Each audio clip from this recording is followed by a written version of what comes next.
अस्सलाम वालेकुम dear students. मैं हूं हसन फराज, आपका टीचर, आपका दोस्त और आपको एक बेहतरीन गाइड करने वाला।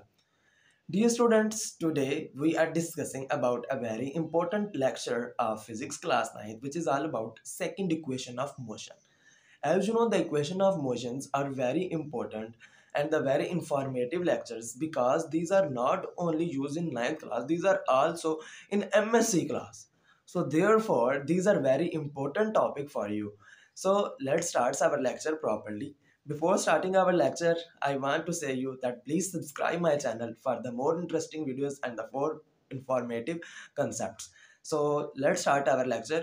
Today we are discussing about second equation of motion. Lecture number 7, Physics class 9. Dear students, today topic of lecture is equation of motions. In this lecture, we discuss the second equation of motion. So let's start our lecture properly. As you know, dear students, before the derivation of equation of motion, there is a theory. The theory is very important to understand that what is going on, that what is happening in the equation of motion. So that's why first of all the theory is very important. We have to read the theory first and graph also, then we move towards the derivation of the second equation of motion. अगर आपके paper के अंदर भी ये question आए कि drive the second equation of motion, drive the third equation of motion, drive the first equation of motion, तो dear students ये हमेशा से आपने याद रखना है कि उसके साथ आपने पहले जो आपके पास ये ग्राफ है और इसके अलावा जो इसमें ये लिखी गई इसकी थ्योरी ये लाजमी राइट करनी है। इसके बाद जाके आपने स्टार्ट करना है नेक्स्ट उसकी derivation. Okay, there are three basic equations of motions for the body moving with uniform acceleration. These equations relate initial velocity, final velocity, acceleration, time and distance covered by a moving body. Okay, ये कुछ चीजें हमारे पास जब body move करती है, करना start करती है रेस्ट पोजीशन से, तो उसकी इनिशियल वेलोसिटी, फिर जब वो स्टॉप करती है तो उसकी फाइनल वेलोसिटी, जब जाहिर सी बात है वेलोसिटी के अंदर चेंजिंग आती है तो हमारे पास एक्सेलरेशन प्रोड्यूस होता है और कुछ ना कुछ वो टाइम लेती है इनिशियल वेलोसिटी से लेकर फाइनल वेलोसिटी तक जाने में, और जो जाहिर सी बात है और वो डिस्टेंस ही कोई ना कोई तय कर रही होती है। तो इन सब चीजों के अंदर बेसिकली ये चीजें हम क्या करेंगे, डिस्कस करेंगे इसके अंदर।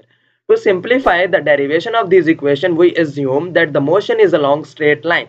हम इस चीज को assume करेंगे, जो हमारे पास मोशन होगा वो हमारे पास स्ट्रेट लाइन होगा, एक स्लोप आपको दिखाई देगी ग्राफ के अंदर, तो वो हमारे पास स्ट्रेट लाइन मोशन हमारे पास बेसिकली होगा। Examples with graph, dear students, here you see the graph. इसके अंदर हमारे पास A पॉइंट से स्टार्ट होती है बॉडी और B पॉइंट के अंदर स्ट्रेट मूव करती है इन अ स्लोप, जिसे हम कह रहे हैं। एक इसके अंदर मिस्टेक है कि हमने जो C पॉइंट है वो D की जगह पे लिख दिया और जो D पॉइंट है वो C पे लिख दिया, आपको ग्राफ के अंदर जो नजर आ रहा है। बाकी नीचे आप देख सकते हैं टाइम टेकन है O से लेके C की तरफ। अब C पॉइंट क्योंकि हमारे पास D की जगह पे आएगा तो यहाँ पे हमारे पास इसकी इनिशियल वेलोसिटी होगी और जो D पॉइंट होगा वो हमारे पास इसकी फाइनल वेलोसिटी कहलाएगा।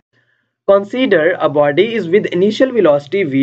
एक बॉडी है जिसकी इनिशियल वेलोसिटी vi है, जाहिर सी बात है जब वो स्टार्ट करेगी तो उसकी इनिशियल वेलोसिटी होगी straight line with a uniform acceleration. वो यूनिफॉर्म एक्सेलरेशन के साथ हमारे पास मूव कर रही है, इट्स वेलोसिटी बिकम v, उसकी वेलोसिटी हमारे पास v हो जाती है। जब वो टॉप b लेवल के ऊपर पहुंच जाती है तब उसकी वेलोसिटी vi से क्या हो जाती है, v हो जाती है हमारे पास।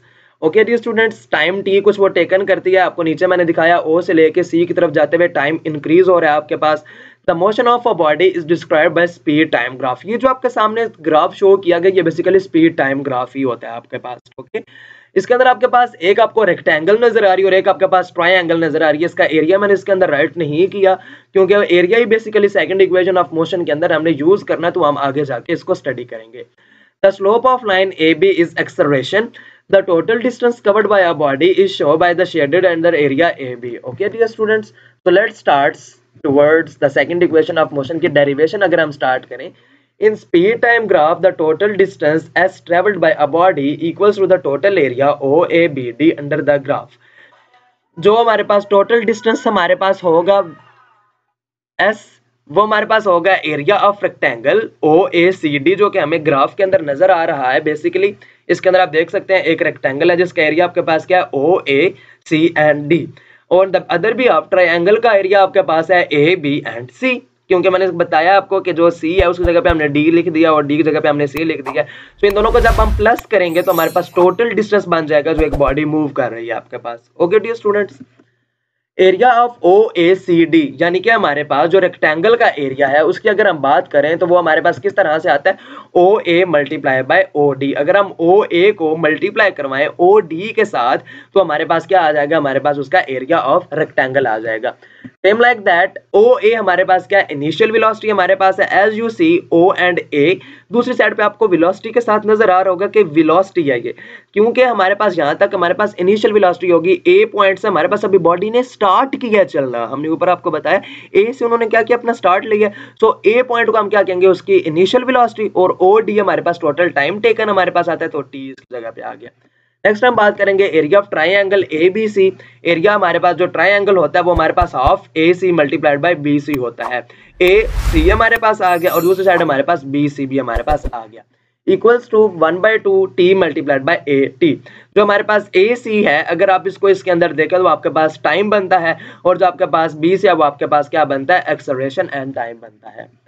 So since the total area OABD equals to area of rectangle OACD plus area of triangle ABC, जब इन दोनों को प्लस करेंगे और इनको हम इक्वेशन के अंदर पुट करेंगे तो हमारे पास टोटल जो एरिया S बनेगा, डिस्टेंस S बनेगा, S equals to VIT plus half T multiplied by AT।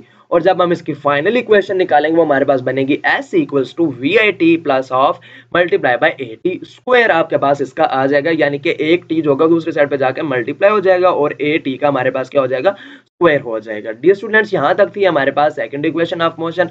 Hope so कि आपको इसको पसंद आ गई होगी, आपको इसकी समझ आ गया होगा।